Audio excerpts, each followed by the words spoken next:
नमस्कार, मैं हूं शरद प्रधान और आज हम आपसे बात करेंगे उत्तर प्रदेश में जो चुनावी हालात हैं उसके बारे में। और इस चुनावी हालात ने एक नया मोड़ ले लिया है जिसकी वजह से लोगों में बड़ी खलबली मच गई है।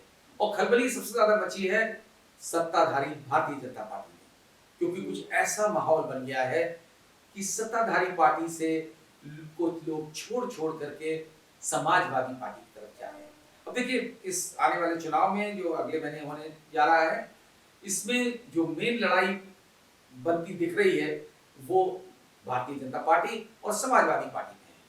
और ऐसे में अगर सत्ताधारी पार्टी के लोग समाजवादी पार्टी की तरफ रुख कर रहे हैं तो जाहिर है कि भाजपा के लिए बहुत ही चिंता का विषय है। चिंता ही नहीं, घबराहट होगी, क्योंकि हाल में ऑलरेडी पिछले 3 दिन में 3 मंत्री रिजाइन कर चुके हैं और लगभग आधा दर्जन विधायक भी रिजाइन कर चुके हैं। ये ठीक है, कहने के लिए भारतीय जनता पार्टी को का एक्सप्लेनेशन ये है कि भाई सबने अब सत्ता भोग ली है और अब जब इलेक्शन पास में आया है तो चल दिए। तो ठीक है भाई, ऐसा ही होता है, ये तो कोई नई बात नहीं है।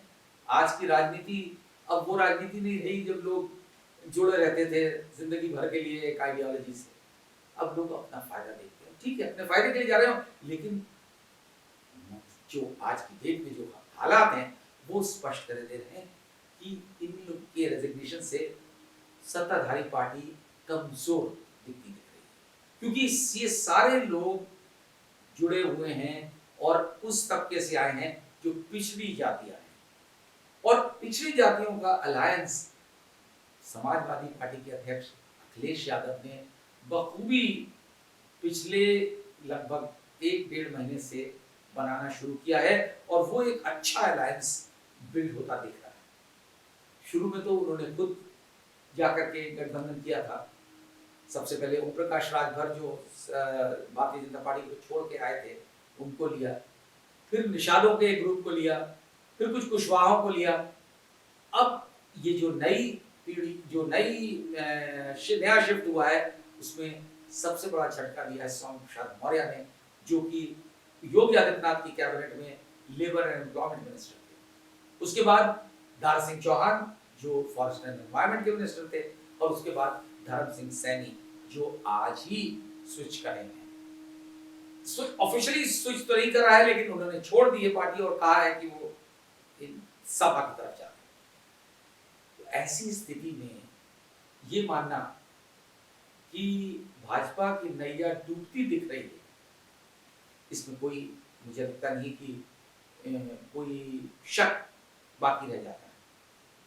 क्योंकि जब इलेक्शन का करीब हो और सत्ताधारी पार्टी को लोग छोड़ करके दूसरी पार्टी में जा रहे हो, चाहे किन्हीं वजहों से जा रहे हैं, लेकिन एक परसेप्शन बिल्ड होता है, एक माहौल क्रिएट होता है कि ये सत्ताधारी पार्टी शायद अगले चुनाव में वापस सत्ता में नहीं आने वाली।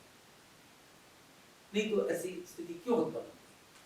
और उस साथ साथ जो माहौल बिल्ड हो रहा है, क्योंकि सारे के सारे लोग पिछली जातियों से आते हैं, तो ये परसेप्शन बिल्ड होना भी बहुत आसान दिख रहा है, जो कि दिख रहा है कि इस पार्टी ने, योगी आदित्यनाथ सरकार ने वाकई में पिछड़ों की अपेक्षा की है, और यही आरोप है उनके खिलाफ। देखिए, ये तो सब आम धारणा बन चुकी है इतने सालों में देखते हुए कि योगी आदित्यनाथ ने डे वन से एक पर्टिकुलर जाति को प्रमोट किया और बड़े खुल के ठाकुरवाद फैलाया, ये सबका मानना है। और इस होड़ में जाहिर है कि और जातियों की अपेक्षा भी हुई और नाराजगी भी पैदा हुई, खासतौर से ब्राह्मणों में भी। अब ब्राह्मणों को लुभाने के लिए समाजवादी पार्टी के पास मुझे नहीं लगता है कि कोई ज्यादा फॉर्मूला रहा है, लेकिन फिर भी समाजवादी पार्टी के साथ कुछ प्रोमिनेंट ब्राह्मण्स कुछ इलाकों में जुड़ना शुरू हो गए। लेकिन पिछड़ों ने जिस तरीके से, एक तरीके का कहेंगे, रिवोल्ट सा कर दिया है योगी आदित्यनाथ और भाजपा के खिलाफ, उसका खामियाजा तो पार्टी को भुगतना ही पड़ेगा, चाहे वो योगी आदित्यनाथ की एरोगेंस की वजह से हो, या उनके ठाकुरवाद की वजह से हो, लेकिन नुकसान तो भाजपा को भी उठाना पड़ेगा। और ऐसी सूरत में किस तरीके से डैमेज कंट्रोल कर पाती है पार्टी लीडरशिप, ये देखने का इंतजार करने का विषय है। लेकिन ये सुना है कि लखनऊ से लेकर दिल्ली तक जो है बड़ी चिंता पैदा हो गई है हाईएस्ट लीडरशिप में कि ये क्या कर डाला योगी आदित्यनाथ। और ऐसी स्थिति में जब बीजेपी के वरिष्ठतम नेता प्रधानमंत्री नरेंद्र मोदी ने बड़ी मुश्किलों से 2014 में एक बड़ा संगठन क्रिएट किया, बिल्ड किया और बड़ी बड़ी भारी तादाद में पिछड़ों को भाजपा के साथ जोड़ा, क्योंकि भाजपा हमेशा से अपर कास्ट की पार्टी मानता है।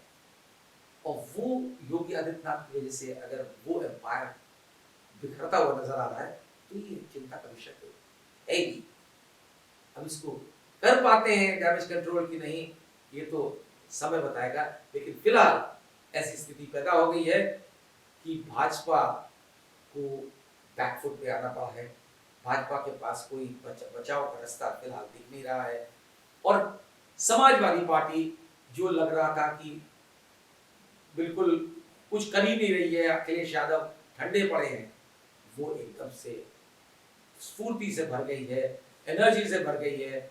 और आज भारतीय जनता पार्टी जो 321 सीटों से जीती थी 2017 में, और समाजवादी पार्टी जिसके पास सिर्फ 47 सीटें थी, आज बड़ी भारी चुनौती बन चुकी है।